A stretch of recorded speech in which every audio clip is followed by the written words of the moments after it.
afternoon and thanks for joining us. I'm Judy Simpson. Locally grown food provides benefits all across our state. It's an economic boost to farmers, it provides healthy and diverse choices to consumers, and it keeps our working landscape working.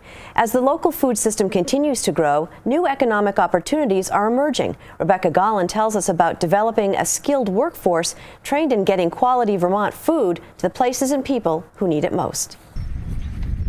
It's a sunny fall day in Vermont, and at Valley Dream Farm in Cambridge, owners Joe and Ann Tisbert and their crew are harvesting potatoes.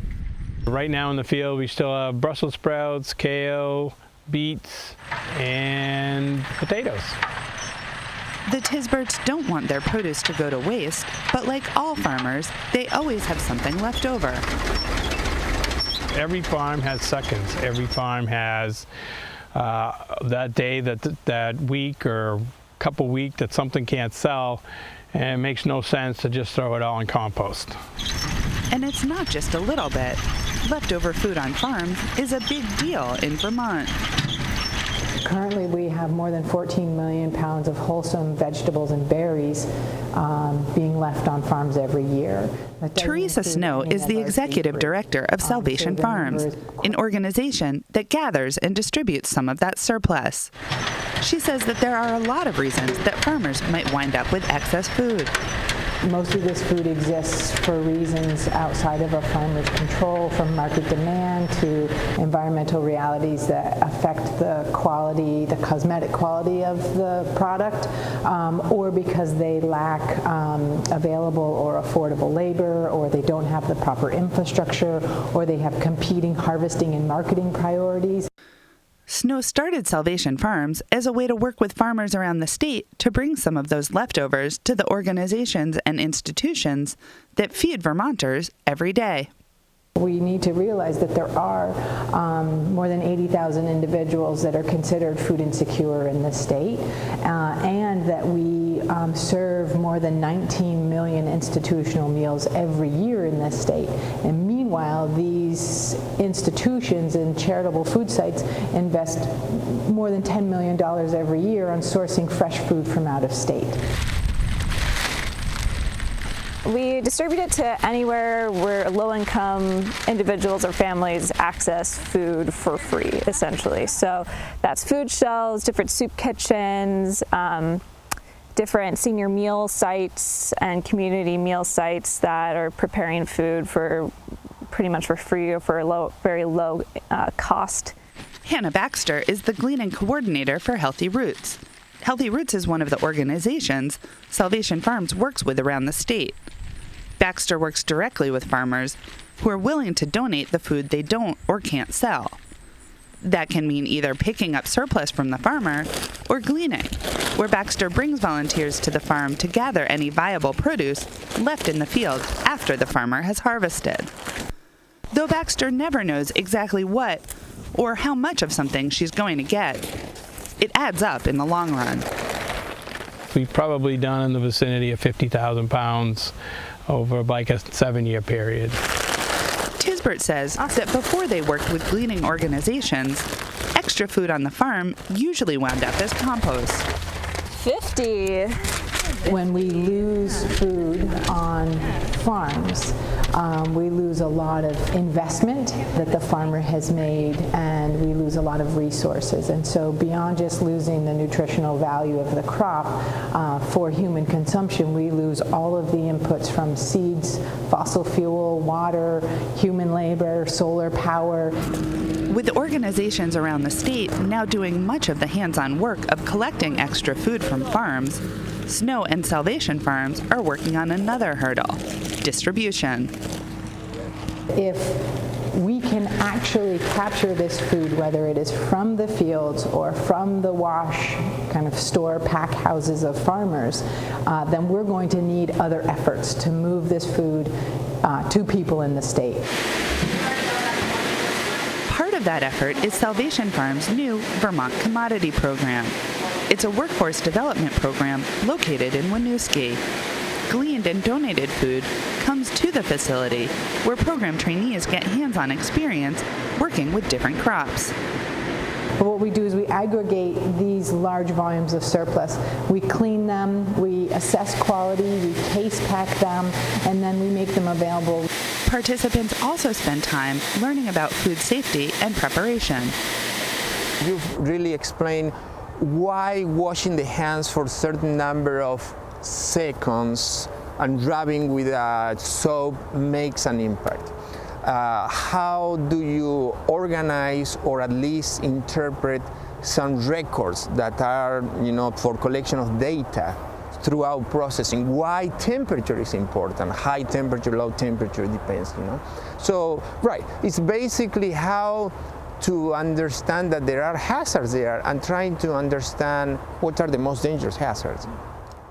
Omar Yorzabal from UVM Extension helped set up the facility to comply with food handling standards and also provided safety training to participants. They'll come away from the program with a variety of certificates. Through this, we're getting a number of certifications like ServSafe and OSHA and first aid and stuff, and that's really been really cool. So yeah, that was a part of the program, that reason I signed up for, and it helps build a resume. The food packed here is donated to the charitable food system, including food shelves, Boys and Girls Clubs, and Meals on Wheels.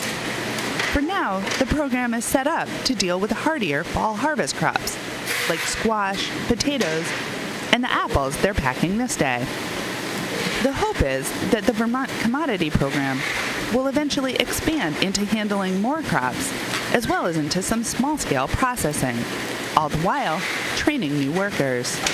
I was introduced to this program because I like food. Program participants like Eric Putnam from Milton take a number of field trips to farms and food processors.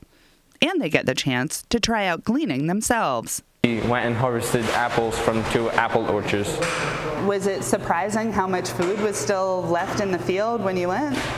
Yes, especially since I don't waste food. I like to eat all my food unless I absolutely can't. Making that connection, talking to a farmer, just seeing the equipment, seeing the plants in the ground and be like, oh, that's what a carrot looks like. Huh, didn't know that. This is where a potato comes from. This is the work involved with getting it out of the ground and getting it into our facility. Oh, and there's a whole bunch of other work once you get it and clean it. And it's not always easy work. There's challenges to it. I don't expect all these folks to go into agriculture, but anyone who's a consumer and eats should really have some understanding of where their food comes from and be able to make good decisions. We're getting a whole picture of everything involved from, really from the seed to the fruit to what happens then and where it can go and who it can help. Adam Gardam has worked in restaurants in the past, but wanted to expand his skills and learn more about the food industry. He heard about the program through the Department of Labor when looking for a new opportunity. He found that and more.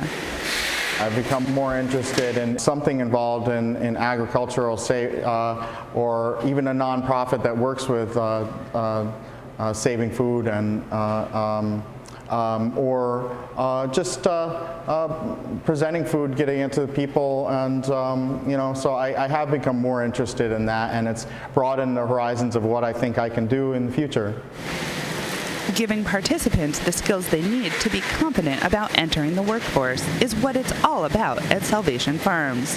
Some of these participants, maybe most of them, are trying to get a second chance in life, retooling themselves, getting new training in order to be more competitive and eventually get into the market force. It's a second chance for those that might need it, and a second chance for food that might have gone to compost, but with the help of the Vermont Commodity Program, is instead going to feed Vermonters. In Winooski, I'm Rebecca Gollin with Across the Fence. Well, thank you, Rebecca. Joining me now is the Executive Director of Salvation Farms and the Vermont Commodity Program, Teresa Snow. And with Teresa is Natalie Bakush. Natalie is a trainee in the Commodities Program. Thanks so much for coming in. Teresa, how did you come up with the concept for Salvation Farms and for the Vermont Commodity Program? Great. Well, First, thank you for having us sure. on today. Well, I was working at Pete's Green's organic farm in Craftsbury in 2004 and decided I wanted to engage my local community on the farm, collecting the surplus that he wasn't selling in a way to educate people about the value of local farms. And I was sensing at that time there was a great disconnect between our eaters and our local food system. And through the power of volunteer experiences, as well as the opportunity for people to receive local fresh foods through food access and meal programs, I thought both of those were great opportunities to reconnect people with an essential resource. We all have to eat, right. And there's a great value on our of our local farms. And the commodity program is really just an evolution of how we started. Gleaning is a great community organizing activity, but when you understand the scope of food that's available out there that's still edible, that farms economically can't put into the marketplace, if we're going to start capturing a volume of food that's reflective of what's available on farms, we're going to need to move it into a system like an in-state commodity program for cleaning and quality assessing and also some minimal processing, right. So that we can really scale up. It's kind of that economies of scale and efficiency to move it into the charitable food system or also the kind of institutional meal programs. Now, Natalie, how did you come to be involved with Salvation Farms? I was a student at Sterling College in Craftsbury, and Teresa came in to work with one of our classes on a project involving the Vermont Gleaning Collective, and that was a great experience for me. And I ended up taking some time off from Sterling. I was going through some kind of personal challenges in my life, and I moved to Burlington.